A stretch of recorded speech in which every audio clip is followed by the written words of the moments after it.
단숨에 해양 판도를 바꾼 충격의 한마디.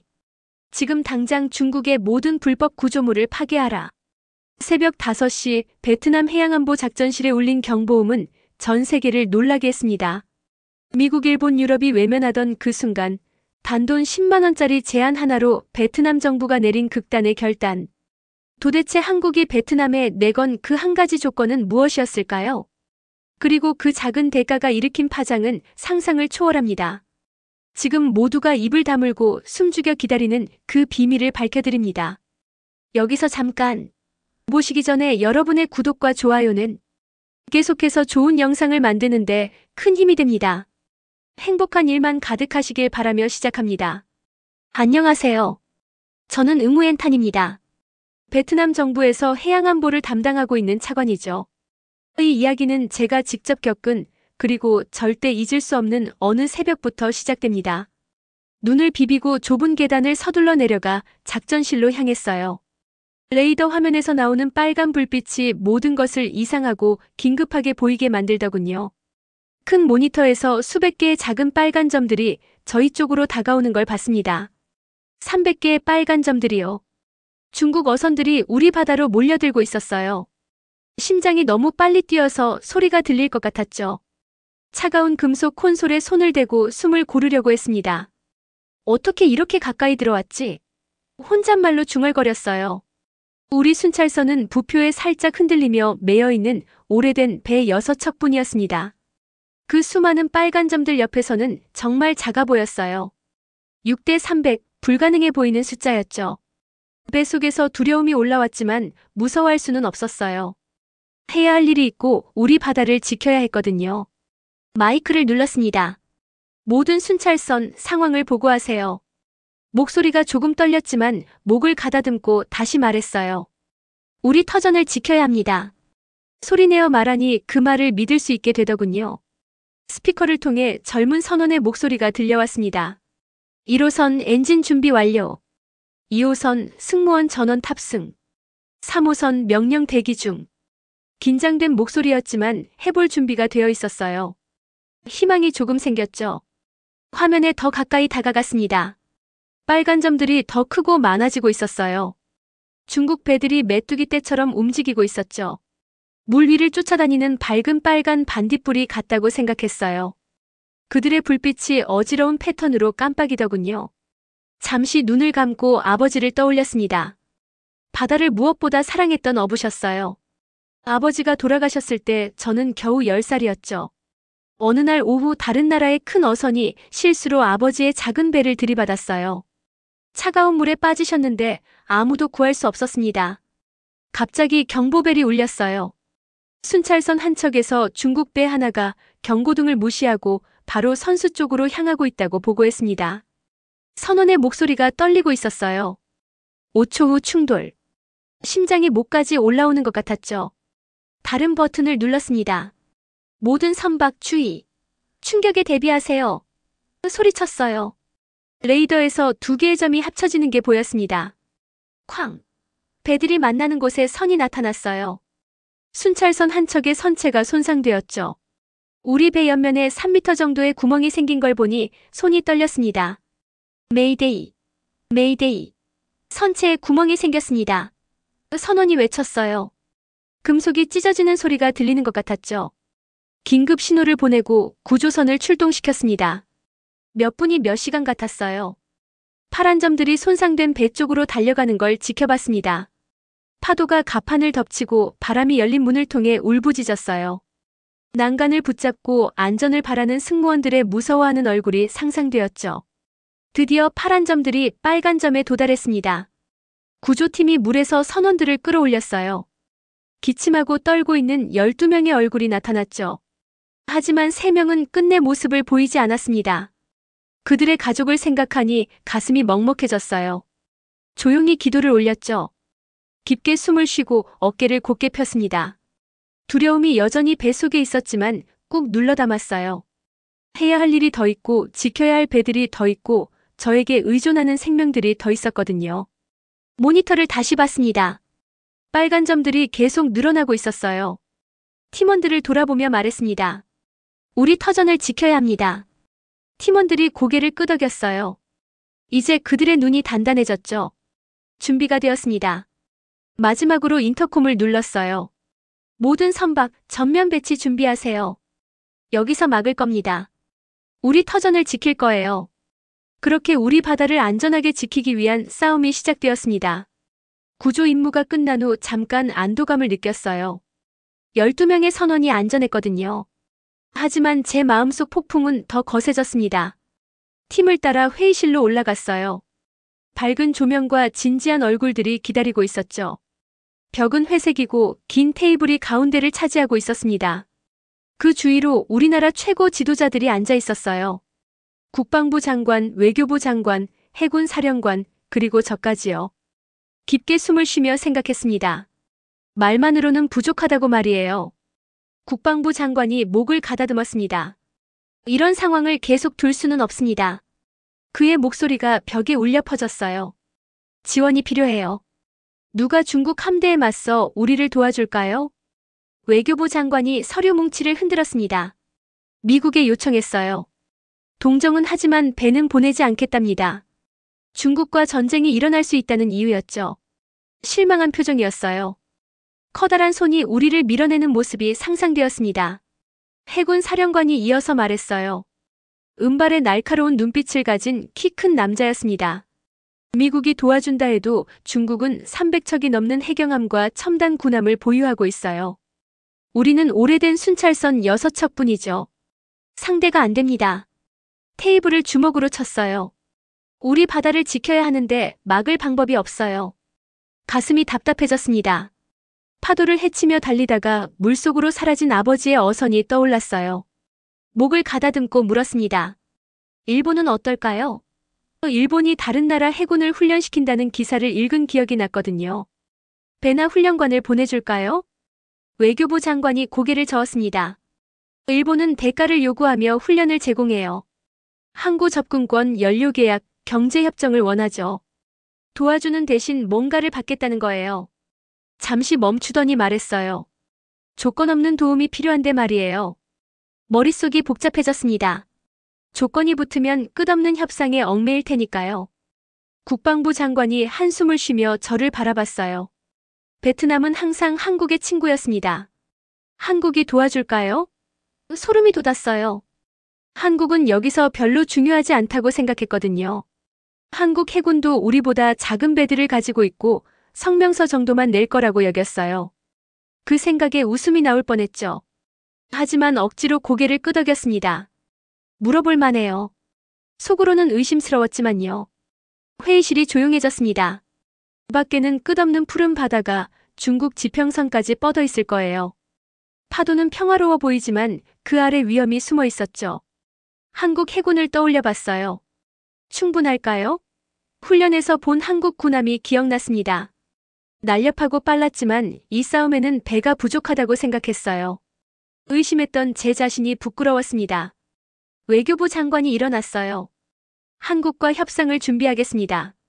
하지만 모든 가능성에 대비해야 해요. 더 많은 선택지가 필요할 수도 있거든요. 고개를 끄덕이며 혼잣말로 중얼거렸습니다. 진짜 도움이 필요하다고 말만으로는 안 된다고요.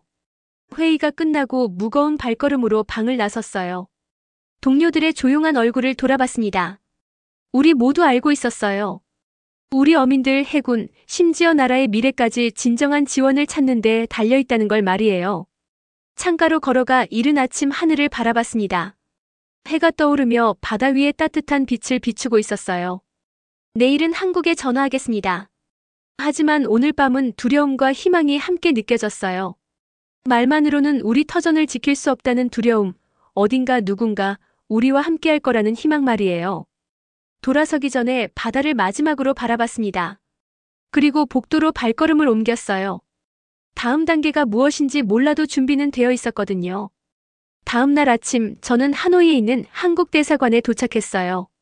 몇 개의 계단을 올라가서 무거운 유리문을 밀고 들어갔죠. 로비는 밝고 현대적이었습니다.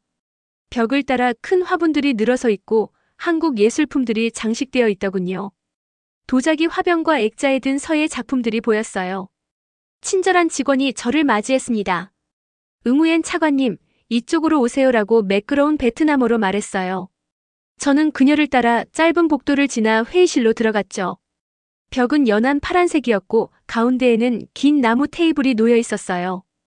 테이블 맨 위쪽에는 한국의 박 대사가 서 있었습니다. 50대 초반으로 보이는 분이었는데 날카로운 눈빛과 따뜻한 미소를 가지고 계셨어요. 그분이 일어나서 살짝 인사했죠. 응우엔 차관님, 이렇게 빨리 와주셔서 감사합니다라고 완벽한 베트남어로 말씀하셨어요. 자리에 앉으세요. 저는 앉았지만 심장이 두근거렸어요. 마음속으로는 이번 회의도 그냥 말뿐일까? 라는 생각이 들었죠. 말만으로는 부족해요. 목을 가다듬고 말했습니다. 박 대사님, 시간 내주셔서 감사해요. 베트남은 도움이 필요합니다. 많은 동맹국들에게 도움을 요청해봤지만 말만으로는 충분하지 않아요라고 차분한 목소리로 말하려 했어요. 박 대사가 고개를 끄덕였습니다. 차관님의 답답함을 이해해요. 하지만 오늘은 진짜 소식이 있어요. 성명서가 아니라 실제 행동 말이에요. 저는 눈을 가늘게 뜨고 바라봤어요. 또 다른 성명서를 예상했는데 행동이라니. 마음의 준비를 했죠. 대사님이 테이블 위에 폴더를 가리켰어요. 저는 그것을 열어보니 배의 설계도가 나왔어요. 튼튼해 보이는 배였는데 레이더 돔과 미사일 발사기가 달려 있었죠. 그림 아래에는 가격이 적혀 있었어요. 10만 원. 저는 그것을 뚫어져라 바라봤어요. 10만 원이요? 저는 속삭였어요. 미화로 100달러도 안 되는 정도죠. 아주 작은 금액이에요. 2번 깜빡했어요.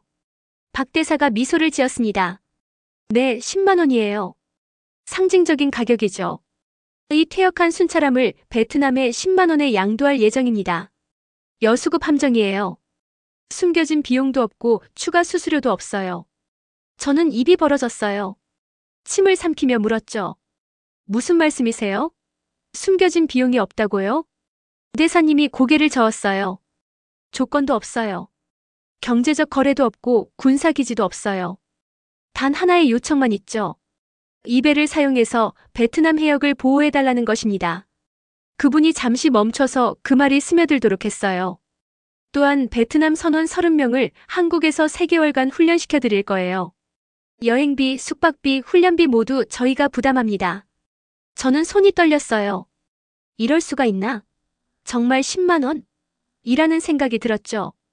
그 배로 막을 수 있는 수백 척의 선박들을 생각해보니 희망과 혼란이 동시에 밀려왔어요. 깊게 숨을 쉬었습니다. 왜 이런 일을 하시는 거예요? 왜 한국이 저희에게 10만 원의 배를 주시는 건가요? 박 대사의 눈빛이 부드러워졌어요. 베트남은 저희의 친구이자 이웃입니다. 수십 년 전 한국이 받았던 도움을 기억해요. 저희가 어려울 때 많은 나라들이 조건 없이 도와줬죠. 이제 그 친절을 돌려줄 기회가 왔어요. 그분의 말씀이 아버지의 가르침을 떠올리게 했어요. 우리가 바다를 지키지 않으면 누가 지킬까? 라는 말이에요. 이제 한국이 진정한 우정을 보여주고 있었죠. 말뿐이 아니라 실제 배와 훈련으로 말이에요. 저는 몸을 앞으로 기울였어요. 예상했던 것보다 훨씬 많은 도움이에요. 10만 원이라니. 정말 작은 금액이죠. 확실히 이해하기 위해 다시 말했어요. 이렇게 강력한 배에 비하면 정말 말도 안 되는 금액이에요. 박 대사가 고개를 끄덕였습니다. 저희는 우정을 돈으로 재면 안 된다고 생각해요. 성명서가 아니라 행동을 믿습니다. 그분이 행동이라는 단어를 손가락으로 강조했어요. 저는 머릿속에 그림들이 떠올랐어요. 낡은 순찰정 6척이 현대적인 배로 바뀌고 선원들이 훈련받아 자신감을 갖게 되고 바다가 보호받는 모습이요. 처음으로 진짜 희망을 느꼈어요. 말의 무게가 어깨에서 벗겨지는 기분이었죠. 저는 일어나서 깊게 인사했습니다. 감사합니다, 박 대사님. 대한민국에 감사드려요. 목소리가 감정으로 떨렸어요. 대사님도 인사를 하셨어요. 이것은 시작일 뿐입니다. 응우옌 차관님. 함께 베트남의 터전을 지켜나가요. 대사관을 나올 때 저는 폴더를 꽉 쥐었어요. 그 안에 들어있는 설계도와 작은 가격표 10만 원이 변화의 씨앗처럼 느껴졌죠. 일주일 후 새벽녘 다낭 해군기지에 서 있었어요. 공기에서는 소금내와 기름 냄새가 났고 작은 파도가 콘크리트 부두를 살살 때리고 있었답니다. 안개 낀 새벽빛 속에서 한국이 저희에게 준 배의 실루엣을 겨우 볼 수 있었어요. 여수급 초계함이었죠. 이제 상징적인 가격인 10만 원에 저희 것이 되었습니다. 가슴이 북처럼 쿵쿵 뛰었어요. 회색 선체가 새로 칠한 번호 HQ-111R에서 반짝였어요. 한국 엔지니어들이 갑판에 줄지어 서 있었습니다. 파란 유니폼을 입고 다정한 미소를 짓고 있더군요. 저를 보자 손을 흔들었어요. 저도 손을 흔들며 큰 소리로 외쳤죠. 베트남에 오신 것을 환영합니다. 그들의 리더인 김민수 중위가 대답했어요. 응우엔 차관님, 도움을 드릴 수 있어서 영광입니다. 베트남어에 억양이 있었지만 또렷했어요. 현판을 타고 배에 올랐습니다. 갑판은 말끔했어요.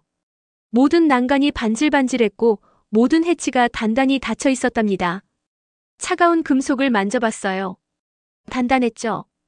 준비가 다 된 것 같았어요. 김중희가 저를 함교로 안내했습니다. 방 안에는 화면과 조종 장치들이 가득했어요. 한 화면에서는 레이더 돔이 천천히 돌고 있었고 다른 화면에서는 저희 해역 지도가 밝은 초록색으로 빛나고 있었어요. 마치 미래로 걸어 들어간 기분이었답니다. 여기요. 김중희가 조종판을 가리키며 말했어요. 메인 레이더예요. 20km까지 배를 탐지할 수 있어요. 버튼을 눌렀죠. 레이더가 삐 소리를 내며 한 점에서 멈췄어요.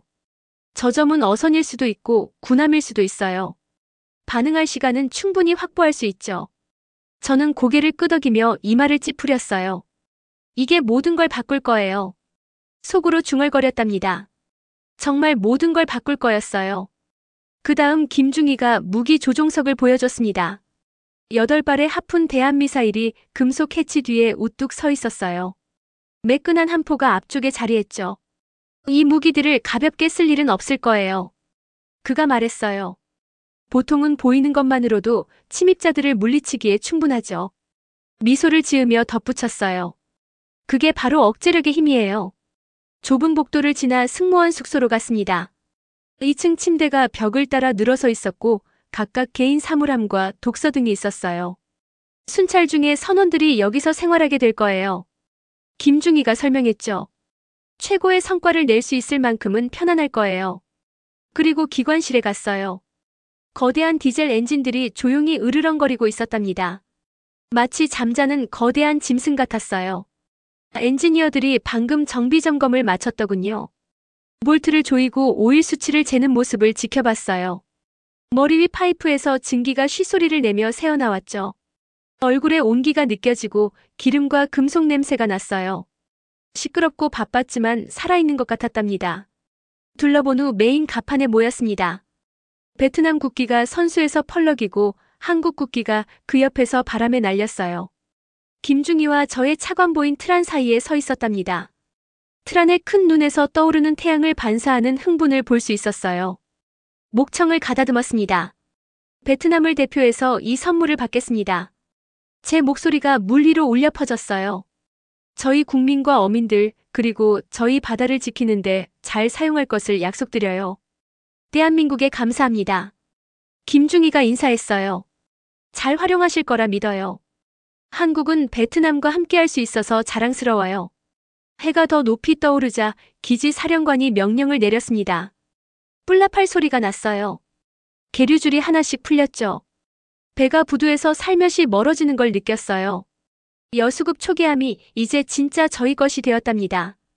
실제로 그리고 준비된 상태로 말이에요. 해안선이 멀어지는 걸 지켜봤어요. 푸른 언덕과 야자수들이 지나가고 있었죠. 바다가 아침빛에 반짝였어요. 그날 저는 진정한 우정이 말보다 더 깊다는 걸 배웠어요. 진정한 우정은 행동이죠.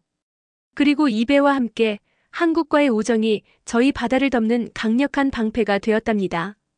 첫 실전 임무가 다가왔어요. 생각보다 빨랐답니다. 여수급 순찰함 HQ-111에서 일출 전에 잠이 깼어요. 현창 너머로 오렌지빛과 분홍빛이 수평선을 물들이고 있었습니다. 문틈으로 바닷바람이 스며들어왔고 갈매기 울음소리까지 들려왔어요. 가슴이 두근거렸답니다. 흥분과 긴장이 뒤섞여 있었죠. 제복을 입고 무전기를 챙겼어요. 갑판 아래에서는 이미 팀원들이 준비를 하고 있더군요. 갑판에 올라서니 배가 부드럽게 흔들렸습니다. 돛대에는 베트남 국기가 자랑스럽게 펄럭이고 있었고 그 옆에는 한국 국기도 바람에 날리고 있었어요. 짠 바다 공기를 깊이 들이마시며 미소를 지었답니다. 한국의 도움을 떠올리니 진정한 친구가 있다는 생각이 들었어요. 김민수 중위와 기술진들이 함수 근처에 서 있었습니다. 그의 부드러운 억양으로 모든 시스템 준비 완료했습니다라고 말했어요. 저 위에서는 레이더 돔이 조용히 돌아가며 앞바다를 살피고 있었답니다. 고개를 끄덕이며 출발하자고 했어요. 정확히 오전 6시 함장이 전속 전진을 명령했습니다. 엔진이 울부짖으며 HQ-111이 미끄러지듯 앞으로 나아갔어요. 지푸른 바다가 저희를 감쌌답니다. 난간에 기대어 아침 햇살에 반짝이며 뛰어오르는 작은 물고기 떼를 바라봤어요. 레이더 담당 장교가 외쳤습니다. 함장님, 중국 어선들이 우연으로 20km 지점에서 감지됩니다. 맥박이 빨라졌어요. 이 레이더에게 20km는 가까운 거리였답니다. 메인 화면에 수십 개의 초록색 점들이 나타났어요. 천천히 하지만 꾸준히 저희 경계선을 향해 오고 있었습니다. 인터콤 버튼을 눌렀어요. 전 지휘소 경고 절차 준비. 베트남 당국입니다. 제 목소리가 단단하게 들렸답니다. 함교에서 통신팀이 중국어로 방송을 시작했어요. 녹음된 목소리가 들려왔습니다. 베트남 영해입니다. 즉시 항로를 변경하세요. 레이더를 보니 몇 개의 초록색 점들이 속도를 늦췄지만 대부분은 계속 다가오고 있었어요. 해가 높이 떠오르며 파도 위에 빛이 반짝였습니다. 이제 어선들이 보였어요. 작고 잎사귀 모양의 선체에 높은 돛대와 그물이 달려 있었답니다. 수가 많다는 것만 빼면 무해해 보였어요. 세어보니 최소 150척은 되었습니다. 김중희를 바라봤어요. 그의 눈이 침착했답니다. 저들이 우리 함의 위력을 알고 있어요. 물러날지도 모르겠습니다. 조용히 말했어요. 목을 삼키며 말했습니다. 그래, 저들도 우리 레이더 신호를 봤을 거야. 여수굽은 유명하니까. 내 훈련이 빛을 발하는군. 그의 기술진들이 밤낮으로 일해서 이 배를 완벽하게 만들었어요. 이제 그 노력이 진가를 보일 때였답니다. 다시 인터콤으로 외쳤어요. 두 번째 방송, 엄중 경고. 이것이 후퇴할 마지막 기회입니다. 바람이 제 말을 고요한 바다로 실어 날렸어요. 잠시 모든 것이 조용해졌답니다. 그때 하나둘씩 어선들이 뱃머리를 저희에게서 돌리기 시작했어요. 레이더 화면의 점들이 칠판의 분필 그림이 지워지듯 사라져갔습니다. 1시간도 안 되어 150척 모두가 후퇴했어요. 단 한 발의 총성도 없었답니다. 갑판에서 환호성이 터져나왔어요. 수병들이 서로 어깨를 두드리며 안도와 자부심으로 웃었습니다. 눈시울이 뜨거워졌어요. 해냈구나. 저희 고향을 지켜냈답니다. 김중희가 다가와 살짝 인사했어요. 축하합니다. 응우엔 차관님. 차관님의 리더십이 저희에게 용기를 줬습니다. 그의 어깨에 손을 올렸어요. 고맙습니다. 함께 해낸 거예요. 베트남과 한국이 말이에요. 갑판 아래로 내려가 저희 수병들과 이야기했어요. 트란 응우엔 하사가 활짝 웃으며 말했습니다. 함장님, 이런 배를 타게 될 줄 몰랐어요. 정말로 저 배들을 돌려보냈잖아요. 경례를 올렸어요. 웃으며 그의 머리를 쓰다듬었답니다. 잘했어. 우리 어부들을 지켜냈구나. 나중에 함교로 가서 앞바다를 바라봤어요. 수평선이 맑고 고요했습니다. 작게 속삭였답니다. 희망이 있어. 그 말이 뼛속까지 진실하게 느껴졌어요. 그날 오후 다낭으로 돌아왔어요. 부두에서는 가족들과 어부들이 HQ-111이 미끄러져 들어오는 것을 보며 환호했습니다. 아이들이 작은 깃발을 흔들고 어머니들이 기쁨의 눈물을 닦았어요. 소식이 빨리 퍼졌답니다. 10만 원짜리 배가 한 발의 총성도 없이 100척이 넘는 어선을 물러나게 했다고 말이에요. 부두에 내려서 손을 들었어요. 감사합니다, 여러분. 외쳤답니다. 따뜻하고 큰 박수가 쏟아졌어요. 그들의 얼굴을 보니 책임감과 자부심이 밀려왔습니다. 그날 밤 배의 계류등 불빛 아래서 일지를 썼어요. 오늘 우리는 두려움을 안전으로 바꿨다. 피를 흘리지 않고 고향을 지켜냈다. 이것은 진정한 우정 덕분이다. 우리에게는 희망이 있다. 일지를 덮고 별이 총총한 밤하늘을 올려다봤어요. 아래 갑판에서는 엔진이 조용했지만 제 마음은 가득했답니다. 오랜만에 저희가 바다를 안전하게 지킬 수 있다는 확신이 들었어요. 첫 임무를 마친 지 일주일 후 저는 다시 일찍 일어나 만에서 떠오르는 일출을 바라봤어요. 바다는 고요했고 분홍빛과 주황빛 구름을 비추는 유리거울 같았죠. HQ-111 갑판에 서서 상쾌한 아침 공기를 마셨습니다. 저는 생각했어요. 우리는 우리의 터전을 지킨다. 저희의 성공 소식이 동남아시아 전역에 퍼졌더군요. 그날 아침 작은 태블릿으로 메시지를 확인했는데 태국, 인도네시아, 말레이시아, 심지어 라오스에서도 이메일이 왔어요. 각 나라마다 저희가 어떻게 해냈는지 궁금해했습니다. 여수급 순찰함과 훈련 프로그램에 대해 물어봤죠. 한국에서 받은 작은 선물이 이렇게 큰 관심을 불러일으켰다니 뿌듯한 마음이 들었어요.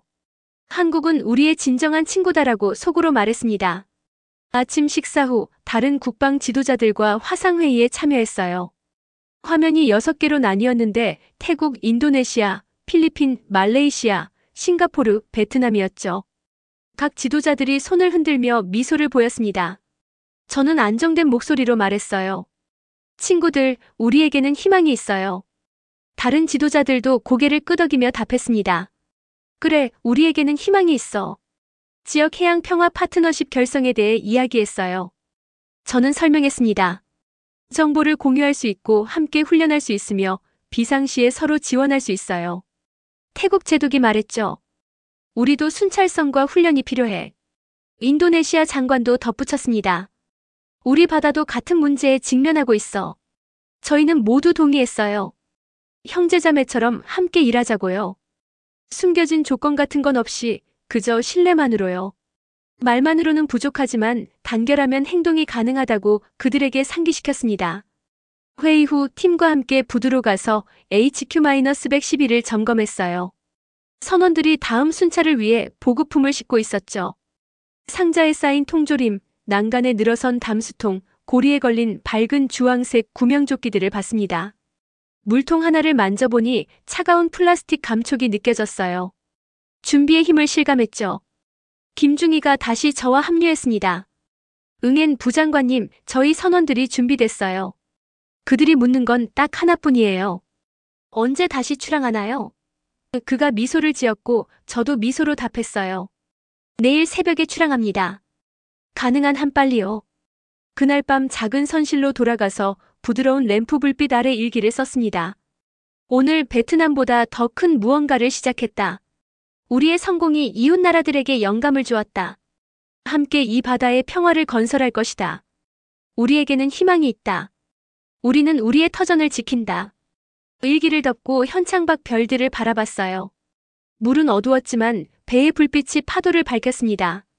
저는 속삭였어요. 한국은 우리의 진정한 친구다. 그 다음 며칠은 바빴어요. 태국과 인도네시아 참관단을 태우고 출항했죠.